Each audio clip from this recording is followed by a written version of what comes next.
Hi everyone, how are you? Welcome back, or welcome if you're new here. My name is Afton. Thanks for dropping by. Today I thought we would take a look at some of my decks that I very rarely, if ever, use. Part of why I wanted to start my channel was to make more of an effort to actually look at all of the decks that I have, because I have quite a few, but of course I have the ones that I typically tend to use most, and then I have ones that I really don't use much at all. So I wanted to take a look at some of those guys, and I do have a fairly decent sized stack sitting beside me. So I think, if I remember correctly, I think Simon at the Hermit's Cave actually did a tag. I think of these as my neglected decks. I think he called the tag something like most overlooked decks, maybe. So you'll know, I will use that tag in the title for this video. So yeah, so without any further ado, and without really in order, I'm just gonna start grabbing things off of my pile. First one that we'll look at is this guy. This is my MonsTarot. This is the little like pocket, like travel edition. And even though I have a bag for it, I made this bag very, very recently, but I've had this in my collection since this travel edition came out. I want to say almost a couple years ago now. So these are the backs. It's got a nice, decent sized guidebook with some decent sized write-ups in there, readable. And yeah, these are the cards if you haven't seen this deck before. This deck, I want to say I mostly got it because Lisa Pepez talks about it all the time on her channel. It's one of her favorite decks. When I first learned about this deck, it actually wasn't available. It was out of print. And so I had gotten the Whispering Spirits Tarot instead. So that was my first Joanna Nelson deck. And I actually really love that deck. I don't have it out here to show you today because I've actually used it in my monthly envelopes that I'm doing this year. So that's how I'm utilizing that deck. And that is because that deck came first. I feel like that's the reason mainly that I don't actually use this one very often. I much prefer the size of this one because she does the regular size decks that she does, they're actually oversized. And I have teeny tiny hands. So these ones are a lot easier for me to handle. But that being said, I don't actually use it all that often. If ever. I don't actually think I've used this at all since I've gotten it, which is a shame because they're absolutely adorable characters in this. But like I said, I use the other one. If I pull out a Joanna Nelson deck, it's the Whispering Spirits Tarot because that one just came first. So that one kind of holds a spot in my heart over this one. I do believe she now does have this deck available in the fuller size as well. I do also prefer the cardstock of this one over the cardstock of the Whispering Spirits. I think, I would imagine actually they're the same, but I think because of the bigger cards with the other deck, they feel very cardboardy in that deck. These ones just feel a little bit nicer to me with like just, you know, tactile reasons. But yeah, so this is deck one of my neglected decks that I don't use ever, really. And I only made the bag really recently. I don't remember if I said that or not. Like very recently, like a couple weeks ago, but it's very pretty. It's got all these shiny silver spots on it. So that's the MonsTarot. Next one here. This guy. This is, I gotta remember the Tempest Tarot. This one does not come with a guidebook. This is the indie edition. I do believe this one is coming out mass market, if it's not out already. I feel like I saw that somewhere in a video relatively recently that it was coming out mass market. This one has quite a limited color palette. These are the backs, the octopus. And again, it's actually, I think, very similar cardstock to the MonsTarot, kind of almost I hate saying cardboardy because that's not it, but it does feel like stiffer. There's not as much give. It just doesn't feel as luxurious as I tend to like my decks because I'm, you know, fussy. But this is a really beautiful deck. It is a pip deck though, and I think that's one of the reasons that it hangs me up. It's also with the very minimalist color palette, which I do like, but for whatever reason, I just don't tend to pull it off my shelf. That Hangman, I do really like that card. And honestly, I'm gonna sit here and like look at the pictures, like at the artwork, because it's been so long since I've looked at this that I don't even really remember what a lot of the cards look like. I think in terms of using it in the future, I don't know. I don't honestly see myself using it all that much. I don't think I intend to get rid of it, but there is one deck that I've had on my wish list for a little while, which is the Tarot Serena by Mr. Freiburg, I think is what he goes by. And so that one's actually like a mermaid, like siren deck, and I'm actually really tempted to buy that one. It's on my list for future purchase here. So I think, honestly, that one I'm really tempted by, and if I do end up getting it, we'll potentially kick this one out of any sort of possible rotation that it might be, that I might bring it into. So yeah, this is the Tempest Tarot, and like I said, I do believe it's coming out mass market if it is something that is grabbing your eye. Yeah, I do actually really appreciate, she's got her like artist signature there, kind of like Pixies in the Rider-Waite-Smith. So that is a cool little detail that I appreciate. And of course, the hermit crab for the hermit.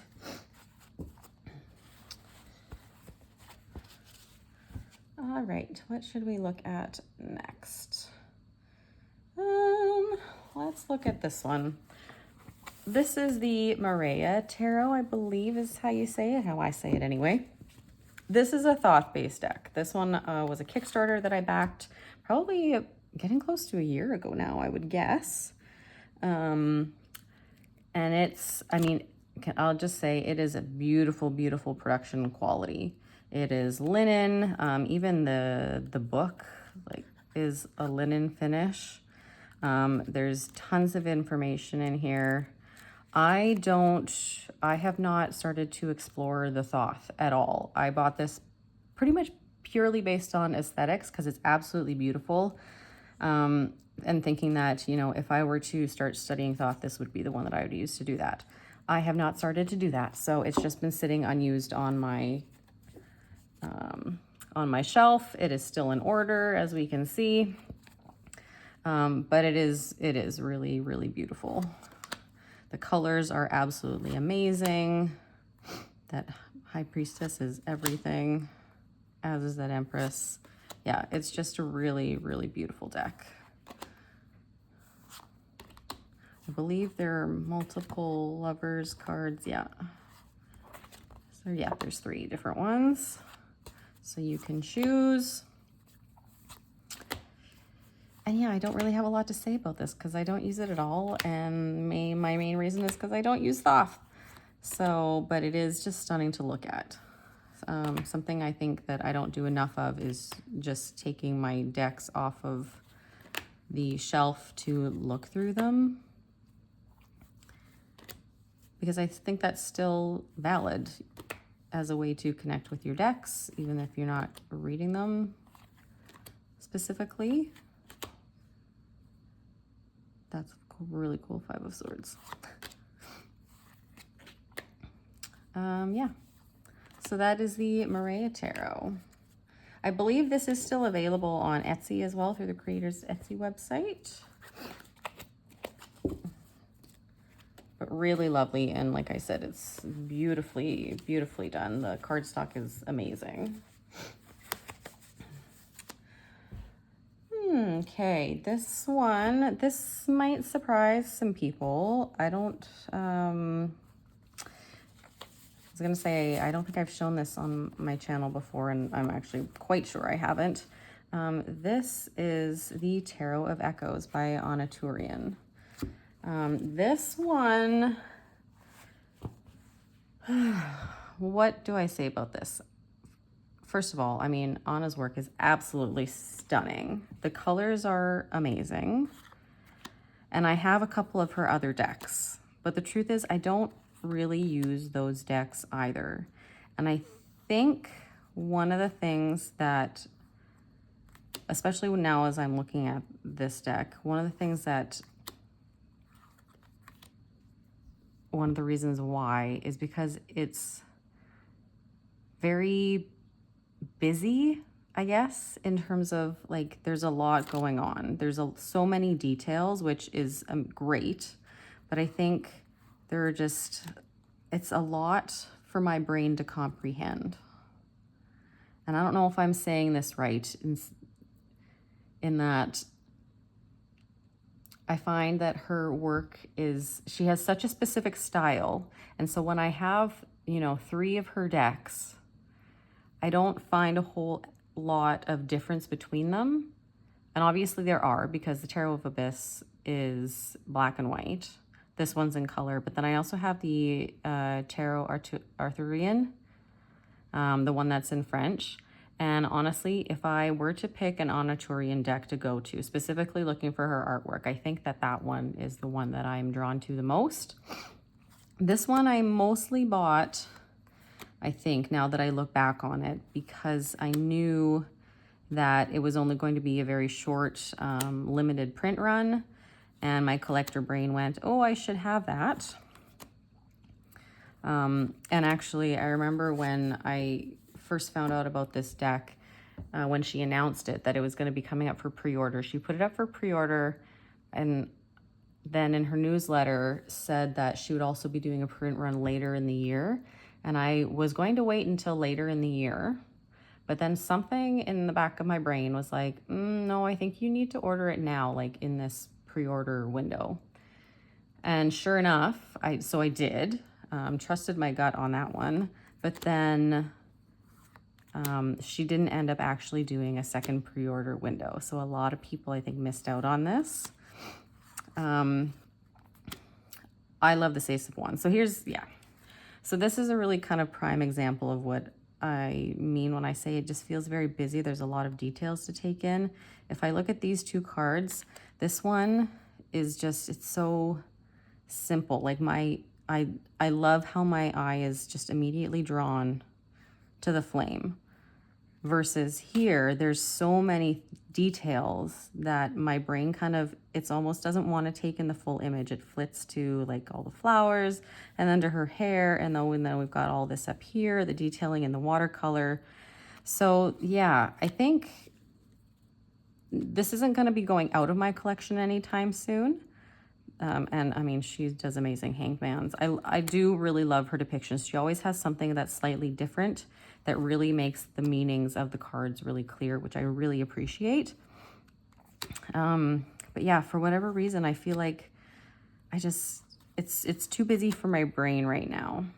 And I don't mean that in a bad way. I think it's amazing that she has so many details, and that her artwork, I said, it's so specific. You know it's Arthurian's work as soon as you see it. But yeah, just right now anyway, it's not something that I'm drawn to work with. So yeah, that is the Tarot of Echoes in my lovely bag. I love this bag. Grab a little drink of water here. Okay, next one. Let's look at an oracle. I actually have, did I grab 2 oracles? No, I think just one. So this is a Peggy bag. I love this bag. It's amazing. It's one of her mini bags. This is the Seeds of Shakti Oracle. This is the 3rd edition. This, I believe, is still available on the creator's website and or Etsy shop. This is a Canadian creator as well. The guidebook is quite simple, just has the little meanings there. And then these are the cards. So these are the backs. So they are 2-tone. So you've got the black and then the white. And then they do have a beautiful matte gold edging as well. These are a really nice size. And I do really appreciate with these ones, I mean, it's beautiful artwork, but it has the title, but then it also has a little sentence there so that you don't necessarily have to use the guidebook if you don't want to. Yeah, I really like this deck. The colors are absolutely stunning. The artwork is beautiful. I've said it before, I'll say it again. I don't use oracles very often. So that's probably the main reason why I don't use this. But it is lovely. It's really nice just to do a 1-card pull and read from the guidebook. And actually, I think maybe I might leave this one out and use it tonight before I go to bed. So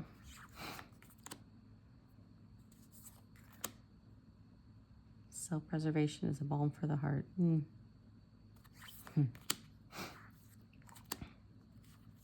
Yeah, so this is Seeds of Shakti. Again, one that I do not use very often. I think I've used it. I've had it for probably about 2 or 3 years now, I want to say. I think it was a Dawn Michelle. I think I saw it first on her channel. I could be very wrong about that. It could have been Lisa Pepez. I'm not actually sure at this point. But yeah, it's lovely. Yeah, so that's Seeds of Shakti. And it fits just perfectly in the mini Peggy bag, so. All right, next one. This is my Flow Tarot. So I have it in a slightly bigger bag because it does come with a larger size guidebook. That, and then the cards themselves here. So this is a photography deck, if you haven't seen it before. These cards are very, very slippery. They're not glossy. I guess they're more of like a satin. They do have like a slight sheen to them. And this is all, as you probably guessed, all about water. I think my main thing with this is that it is quite slippery. So I do find it a little bit harder to handle when cards are so slippy, like they kind of get out of control a little bit on me because, again, I've got small hands. But this is a lovely deck. I think I maybe used it once or twice when I first got it, probably a year and a half ago, maybe, I'm guessing. Yeah. The suits are renamed. Waves are wands. Clouds are cups. Snow is swords. And I think it's ponds are pentacles. So even though they're renamed, the first letters match up. So ponds, pentacles, the P's, so you know which suit is which. The Canadian geese. The geese are finally starting to come back here.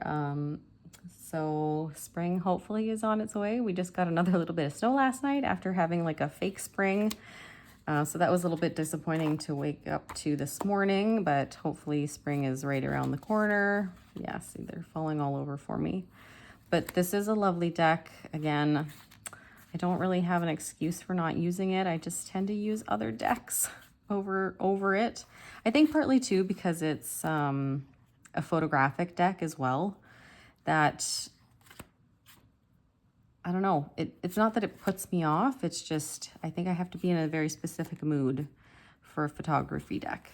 It's almost like tarot's like a way to somewhat escape from, I don't know if that's right though. Like it's not a way to escape from the world because obviously we're looking for answers when we turn to the tarot, but having something that's like rooted in real life when I'm using tarot, I don't know. Maybe it's because I'm looking more when I use tarot into, what's the word that I'm looking for? Celestial isn't quite right. Other dimensional. So then I want something that isn't rooted in the 3-dimensional world, I guess, if that makes any sense. But it is a lovely deck. The backs are amazing. Lots of information in the guidebook. There's a full page right up for every card. And I believe this is still available. I'm pretty sure. Through Etsy, I believe, is where I got that one. So that is the Flow Tarot. Okay, this next one. Oh, see if I remember. You guys are going to yell at me as soon as I bring it out. Oh, I do have the Future Ancestor Tarot. This one was another Dawn Michelle. I think I saw it first on her channel a year or so ago. It's lovely linen cardstock, super flexible. Again, a somewhat limited color palette. This one, I got it. I was really excited when I got it, and I think I maybe pulled a few cards from it and then put it on my shelf, made a bag for it, and I haven't picked it up since. So I don't know why. It just hasn't called to me like some of the other ones do. I think sometimes I put them, one of the disadvantages of me putting them in bags is that sometimes I not forget, but sometimes my bags also look very similar to other bags. Like this bag that I made for it, while it suits it really well, it is similar to the fabric that I used is similar to one of the bags that I made for my Northern Animal Tarot. So that kind of also, I realize, puts me at a bit of a disadvantage because I see this bag and I think it's the Northern Animal Tarot. And then I'm like, oh no, I don't want to use that one because that's a very specific deck, right? Like, it's a very specific art style. Not that this isn't, but you know what I mean. So yeah, so maybe it needs a different bag. So then it's more recognizable to me and I actually pulled it off the shelf. I could be onto something here, guys. We could be onto something. But it's beautiful. I believe I remember something about the creator made this after the passing of one of her grandparents, I believe. So and it's the Future Ancestor Tarot, right? So we're really dealing with, our ancestors, people who have passed on, our team that's behind us, in spirit, right? And now that I'm thinking about it, I could actually maybe explore using this because it's been a little bit over a year since one of my grandmothers passed, and that was really my last grandmother passed, and last year was a really tough time. So maybe it's time to work with this and see, resolve any undealt with grief that's still lingering. Because it's a beautiful deck. It's absolutely stunning. What can I say? So yeah, that is the Future Ancestor Tarot. It does just come with this little pamphlet. I feel like there is it's either a larger guidebook or journal. And I remember looking at it on the creator's Etsy site, I believe. And I'm pretty sure I'm not mixing this up with another deck, but it was very, very expensive. Like, it was almost like it was the same price as the deck itself, which was not cheap. Like, I want to say this deck was probably at least $80 Canadian plus shipping. And then when I looked and realized she had a guidebook / journal, it was also like this, pretty much the same price. And I was like, well, I just can't justify that, especially if it's a journal. I don't have the best track records with journals and actually using them after I purchased them. So that was a no-go. So, but if I ever maybe I should look and see if she ever has like a sale on, because maybe that would be something that I should look into and actually work through. So that's the Future Ancestor deck.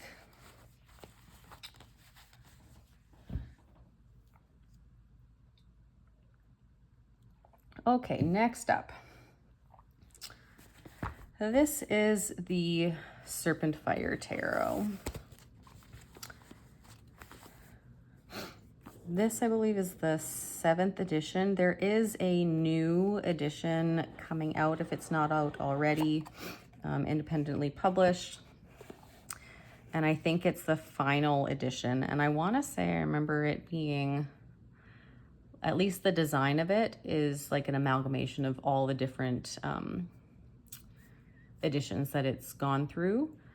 And it looks really cool, but I was like, I already have a copy of it that I don't even use, so I'm not going to let myself purchase another copy because that would be ridiculous.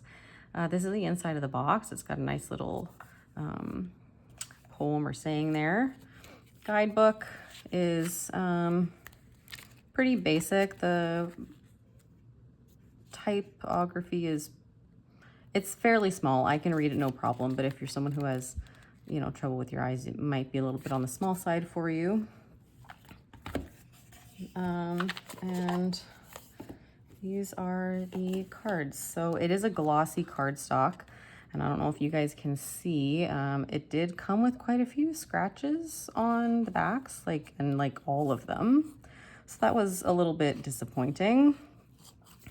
The story with this deck, so I had gotten the She-Wolf Tarot by the same creator, and just found that it's a really large deck. It's the 3x5 oracle size, and I do really like that deck, but I found it difficult to work with because again it is glossy as well, and being that bigger size. And so I looked into this one, and being in Canada, shipping is stupid expensive, and so I tried to find somewhere to purchase it from within Canada, because I do believe this creator is Canadian, or at least she was living in Toronto, I believe, at one point in time. And so I did find a copy of this deck on a website, and it looked totally legit. So I purchased it, and then when I got it, first of all, it took quite a while to get it because the person's website, the person that I bought it from, was MIA for a while. And I guess she was, when I finally got in contact with her, I think she said she was on holidays, but the deck did eventually arrive. And this is a different copy of this deck than the one I'm holding in my hands. So when I finally got the copy, the deck itself it was used, which was not advertised. As you can see, this has a really, it's got a shiny gold gilding on it. Yeah, it was chipped all to heck, had been well loved. And nowhere on the website was any of that disclosed that it was a used copy. She had photos, the stock photos from the creator was what she used to advertise. Yeah, and she charged me a brand new, a price as though it were brand new. So I got rid of that thing super heckin' fast. Sold it at a, definitely lost money on it, because there was no way I was going to charge, there was no way I was going to get my money back. I wasn't going to ask somebody for to pay $80 for this deck in the condition that it was in. That was just ridiculous. So that went out, and then I did find a different small Canadian company that actually had this in stock, and it was new, and that was fine. But I believe this one is also some Thoth based, so that's partly why I don't use it a whole lot. But I think just having had that experience with that previous purchase experience just kind of ruined it for me. Not ruined, I think of that every time, right? So even though this copy has a totally different energy, it's fine. I still don't ever think to pull it out. And yeah, so that unfortunately is what happened with that. And also, you can see from the artwork itself, it's a little bit out there, and I just have not felt like taking the time to actually study this. I think this is a deck that you have to spend a little bit of time with, and it just hasn't called me to do that yet. So yeah, that is the Serpentfire Tarot. Like I said, I do believe there's a new edition that should be available right away here if you're interested.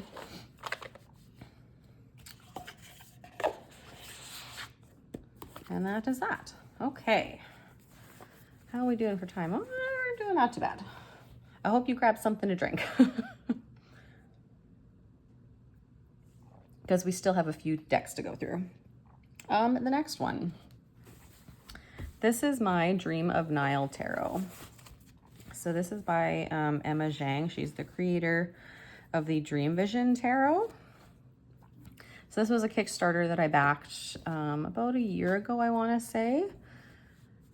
And I was super excited to see this. I love Emma's work. She does an absolutely beautiful job. These are the backs. They're gold foiled. The scarabs, absolutely beautiful. The guidebook is really cool in that it flips this way as opposed to this way. So that's very neat. She did a fantastic job in terms of the information that she's got there. I do wish, as I'm looking at this, so you can see the main page is on this side, and then you have to flip it over to get more information. I wish she had arranged the guidebook so that it was all once, that you didn't have to flip that. But I mean, it's very cool. She's got tons of really great information in here.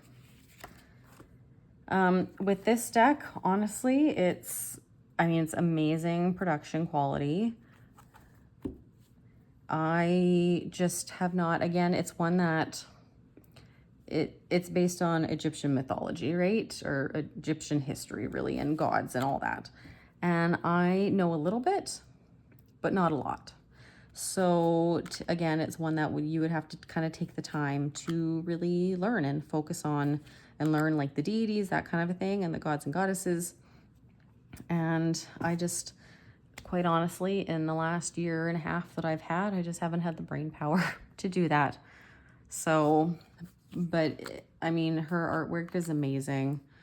If you haven't checked out her Dream Visions Tarot, please do. She has a new edition that's going to be coming out on, or going to be launching on Kickstarter in April, where she's reworked some of the artwork. That Hermit is just absolutely amazing. Love it, love it, love it. But yeah, I am just, when I see projects like this, I'm just always in awe of how much knowledge that the creators have, or the research that they've gone through. I know with Emma, I believe she channels a lot of what goes into her work. And it just, yeah, it amazes me. I believe, yeah, there's 2 different tower cards. I definitely love this one. I think that it's so cool. I know that seeing like aliens in, you know, ancient Egypt based decks or anything like that can turn people off. But I love it. So that star card. Oh, look at, I actually think, oh, look, these are still in order. I think I didn't realize that they were because I had pulled out the Hierophant card to look at that, because it's from a previous kind of project that I did a few months ago. But yeah, these are really beautiful. As you can, probably have been noticing, there is gold foiling on each of the cards, and it is a linen finish. The size of the deck is a little bit different. You can tell it's a little bit narrower than normal. I don't, what's the standard tarot size? So it's a little bit slightly taller and definitely narrower, but not a whole lot taller, so it's okay. Yeah. So that is the Dream of Nile Tarot by Emma Zhang. Let's get to some of the other cards here quick. Just kind of give you, because I always love it when they do like kind of the colors to match the suits. I always very much appreciate that. So yes, that is the Dream of Nile Tarot by Emma Zhang. Again, one that I would love to work with. I just have not, and probably won't for a little while longer. A lot of these, I think, I don't have any intention of getting rid of any of these decks. I have a separate pile of decks that I'm planning on rehoming. These are not included in any of that. It's just that sometimes decks come into your collection and it's just not the right time to work with them, right? So that's where I'm at with pretty much all of these. All right, next deck is the Lunne Tarot. Absolutely love this bag. It's one of my favorites. So this is the linen edition from Game Crafters. It's not the Make Playing Cards version, it's the Game Crafters one. So it's on a linen cardstock. Again, I'm pretty sure I saw this on Dawn Michelle's channel. Between her and Lisa Pepez, I think they're a lot of the reasons of why I have the collection that I have, from seeing decks on their channels. This is a really beautiful, beautiful deck. Again, I believe it's watercolor, and it's just really soft. And to be honest, I think the softness is just something that I have not been reaching for in my collection as of late. I'm typically reaching for something that has a little bit more grit. And I was going to say a little bit more depth, but I don't think that that word is accurate. It's the grit. It's the realness. I don't want it to be, right now, what I'm asking of my decks is to be real and to not pull any punches.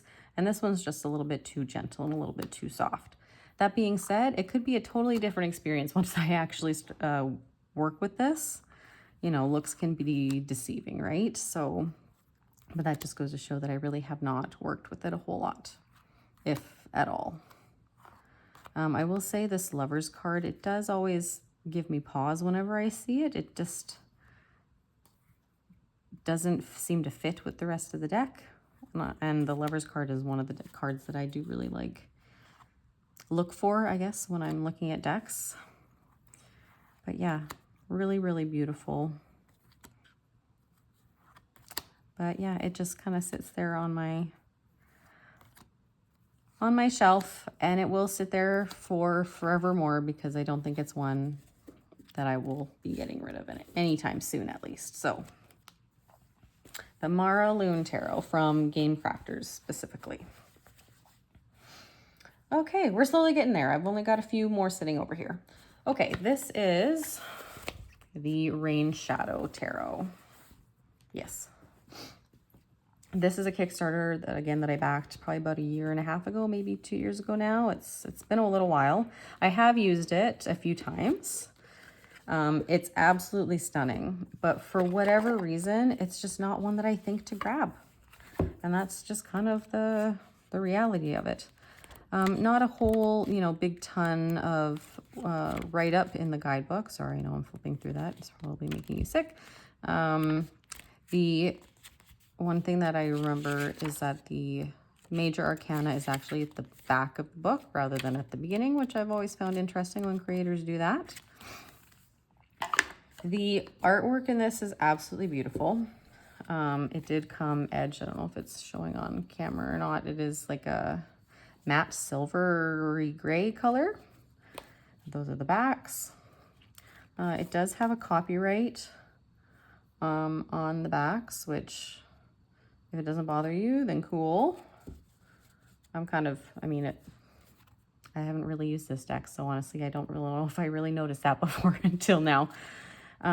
So these are the cards. So the main thing that I remember people being kind of iffy about is that the majors have a border and then the minors do not. They just have the banner at the bottom with the title. And that, I understand, like, it's whatever, it's the artist's choice. That's what she wanted to do, so that's great. But I do find it kind of, it just makes it kind of those, and what am I trying to say? It makes the major stand out, which was probably her purpose, but it also makes it so that they don't really fit together, I guess, in my opinion. But I do think this deck is really beautiful. As you can see, it's a lot of like blues, greens, a lot of a darker color palette. There's not a whole lot of like really bright colors in here. Yeah, I think this is, again, just one that you have to spend time with. It's unfortunately just one of the ones that when I was really excited about it when I saw the Kickstarter. I was like, oh my gosh, that's so beautiful. And then when I got it in my hands, it just didn't really hit the way that I wanted it to. But again, it's just not the right time. That world card is amazing. Yeah, it's just going to take some time. It's going to have to be the right time for me to work with it. Cardstock is fantastic. It's really nice and bendy. It's got a really nice like matte finish on it. Yeah, what else can I say? It's that I haven't already said. It's beautiful. It's just not its time right now. And maybe as we get into, at least for me, in the area that I live in, coming up in April maybe, for that spring, it's a little bit still kind of dark out. We get a decent amount of rain. Maybe that will be more of the time that I find that I want to work with this, because yeah, I'm not really sure as of right now where it fits in my collection. I think that's part of the problem of why I haven't been using it. So that is the Rainshadow Tarot. Again, I also believe this one is still available directly from the creator on her Etsy shop. As well as, I think she's also got an actual website. She did sign the inside of the box as well, which was cool. All right. Okay, let's do another one. So this one I debated on whether or not I should include it, or, and it is my Oak, Ash, and Thorn. Now, I have used this deck quite a bit. I got it, it would have been whenever the Smoke, Ash, and Embers came out, because I purchased it at the same time, I want to say, like, because there was a discount on getting them both. Shipping costs are always a concern. It's always quite expensive, so I always try to combine if I can. So that's why I waited on this one until the Smoke, Ash, and Embers came out in order to combine the shipping with that. So like I said, I have actually used this deck a decent amount, but not as of late. And the reason I haven't used it as of late is because the Heartwood Tarot came out.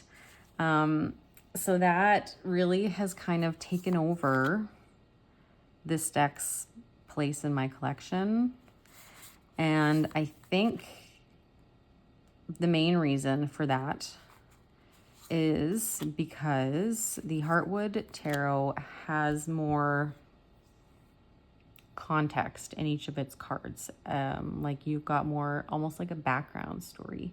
There's more details. You're in a house, whereas these, you know, they're really like just snapshots, I feel like, of specific animals doing their thing. Yeah, I don't know why. Just for whatever reason, the Heartwood Tarot is the one that I gravitate to more now.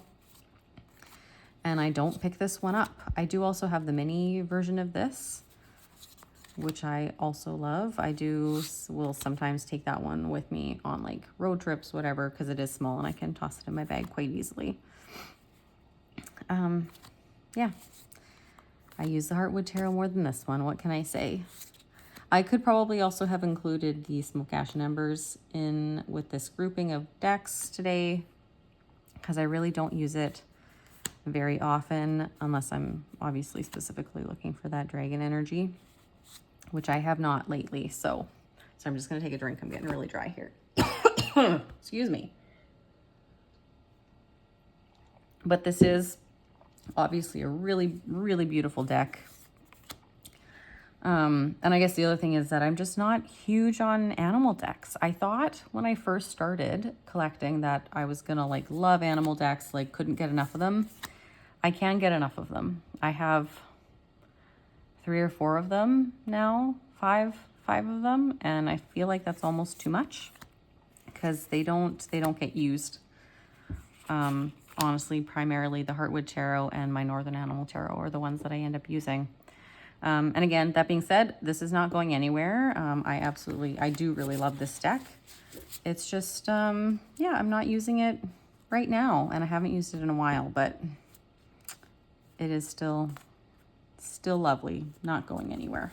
So that's the Oak, Ash, and Thorn in this beautiful, beautiful bag. Absolutely love it with its little gold detailings. We're getting there. We're almost there.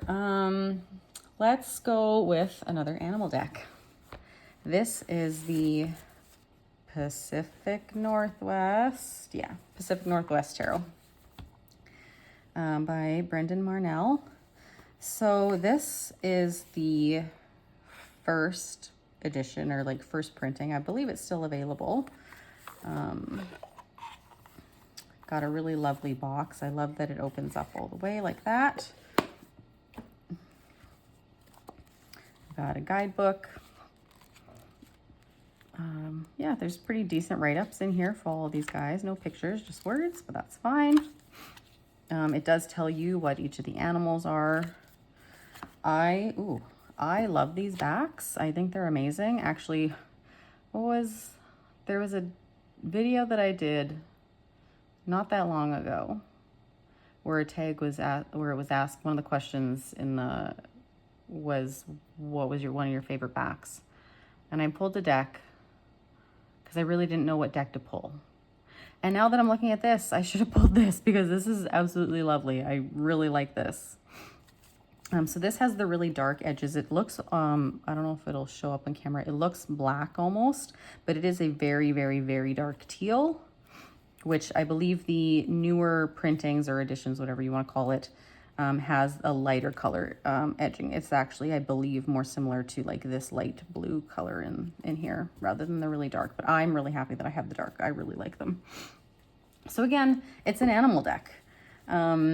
A lot of these animals are, you know, in the area that I live. So that part, you know, I totally get it. I can relate to it, but for whatever reason, well, with the exception of the Fool, like we have river otters, not sea otters. But yeah, I think it's because it's another animal deck. Honestly, I think that's the main thing. I think the artwork is beautiful. I love how there is like a border, but the artwork goes outside of that border.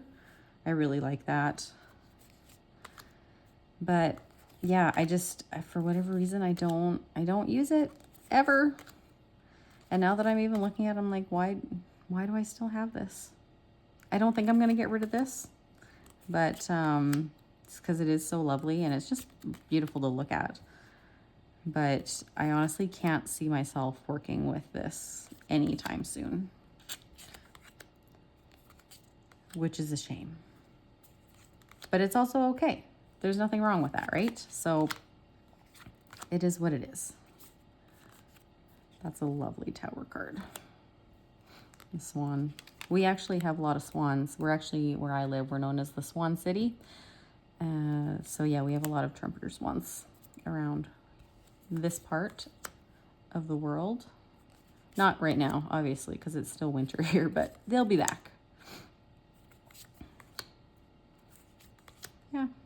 I think part of it too, the style of artwork, like I do like animal decks, but this style of artwork, I don't know. If it had a little bit more realism to it, maybe. And again, I don't even know if that's like the right word. It's, yeah. So for whatever reason, I'm not using it. So, though I do love me a good turtle. So that is a Pacific Northwest Tarot. And I guess I should say, you know, there's nothing, all of these decks are really beautiful. I bought them for a reason. It's just for whatever reason, they're just not working for me right now. But there's nothing against the creators, anything like that. They're just not for me right now. And that's okay. All right, we are at the very last deck. And that is the Arcane Warrior Tarot. This is by Levi Smits. I believe he's also Masculine Intuitions Tarot on YouTube and Instagram. This is a Kickstarter I backed. I was really excited to see a divine masculine based tarot. This is the guidebook. Pretty straightforward.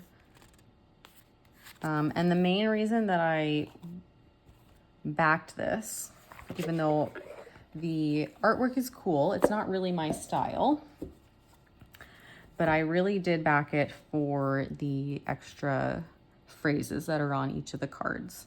I think that's a really good touch that he's added to this. And yeah, so as you can see, so those are the backs, really beautiful. There's a few things with this, and it's mainly that it is oracle size, so bigger than what my hands can handle. It's a thick cardstock, and it has the soft touch, the rose petally finish. So I do find it difficult to work with. That's the main reason I think that I don't work with this. Otherwise, I would be pulling it more often. But that also being said, you know, it's a divine masculine deck, so it's really serving a specific purpose. So would I be pulling it all the time to use with it? No, it's, you know, when I want to work with a divine masculine deck, which is not super often, but I do appreciate having it in my collection for the, you know, for it to be there when I do want to use it.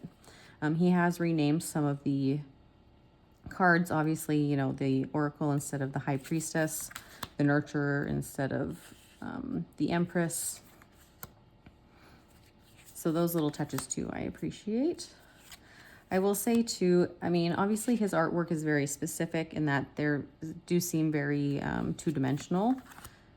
So that part is one other thing that I'm not sure I really care for, in terms of like everyone really seems to be just staring out of the card. Like it's very flat. There's not a lot of happenings going on, like with them doing something to really illustrate either like their personality or like what the High Priestess is.